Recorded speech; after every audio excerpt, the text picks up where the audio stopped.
Eric, what tips do you have for someone who wants to get into construction? I don't want to blow my back out before 30. Love from Ireland. Excuse me. I think it's inevitable. I mean.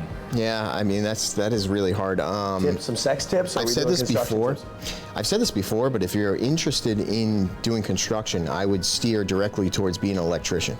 Oh, okay. And you know, construction is such a broad term. It's kind of weird now, and I'm only noticing that second half of my career.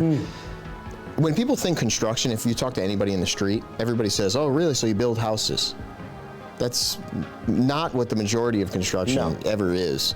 I mean, yeah, you're a builder. Like industrial site maintenance. That's what it is. Yeah, I mean, you're mostly digging dirt and then you're putting up commercial buildings and things like that. So if you say construction, I almost feel like you're going to assume Bob, it would builder. be. Yeah, you'd be building houses. And if you want to do that, I don't.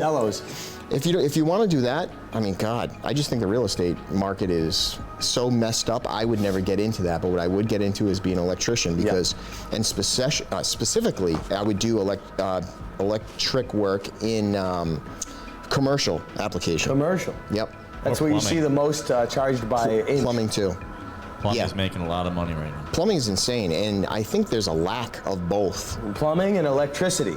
Yep. So industrial especially. Definitely.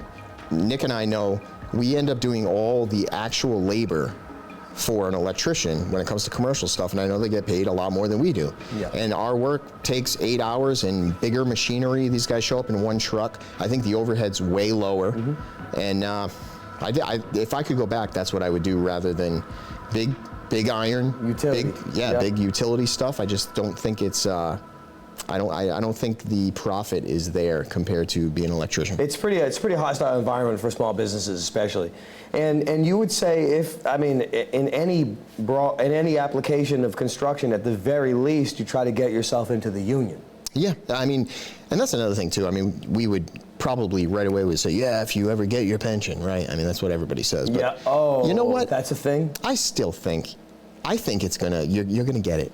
That's what I don't think they're ever going away. That's just it's not even the pensions. It's the guaranteed days and rates. Yeah. It's not even the pensions. And if you're not an idiot, it's amazing if you're just not some idiot, right? So you get in there, you do a good job, they just automatically send you right into the next situation, right? And you can stay busy.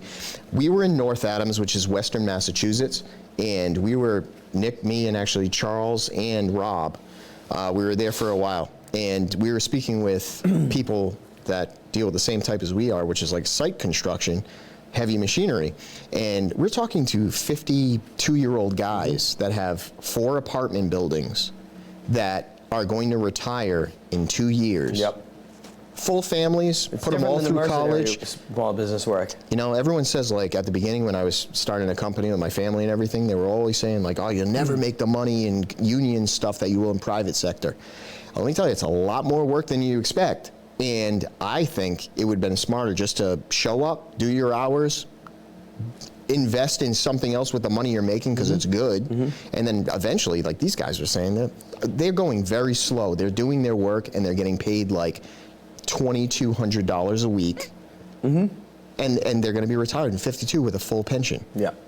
I don't see a problem with that. Pretty That's my intrigued advice. by those prospects, because there was no advice. And again, like way back in the day, back at the turn of the millennium, it was a different world, and there was an optimism in this business that has been annihilated and taxed to death these days. And it's not like it was different back then. I'm sure it was the same. It was the same railroad, but it didn't the world is I don't say the world is different, but business is different than it was a couple decades ago. Yeah, I'm hearing welding is big too. Welding? Now. That's just from friends and stuff. Okay.